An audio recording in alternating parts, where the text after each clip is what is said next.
మంచి ఆశీర్వాదాలతో నిన్ను తృప్తిపరిచేవాడు ఆయనే. భూమి మీద ఏది మంచిదైందో అది నీకు ఇస్తాడు ఆయన. హల్లెలూయా. నిన్ను బలపరిచే దేవుడు ఆయన, నిన్ను కొంగ చేయే దేవుడు, నిన్ను స్థిరపరిచే దేవుడు ఆయన, నిన్ను అనుక్షణము కూడా కాపాడే దేవుడు ఆయన. దేవునికి స్తోత్రం.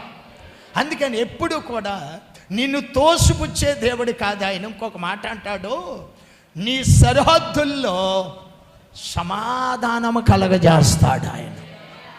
నీ పిల్లల్ని ఏం చేస్తాడంట? ఆశీర్వదిస్తాడు. నీ మధ్య నీ పిల్లలను ఆయన ఆశీర్వదించే దేవుడై ఉన్నాడు. దేవునికి స్తోత్రం.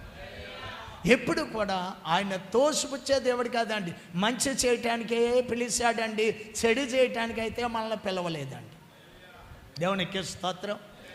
కానీ మంచి కోరిక ఉండాలి. ఆ కోరిక నెరవేరటానికి దేవుడనే భయము ఉండాలి. సమయము దొరికినప్పుడల్లా భక్తి కూడా ఉండాలి. దేవునికి స్తోత్రం.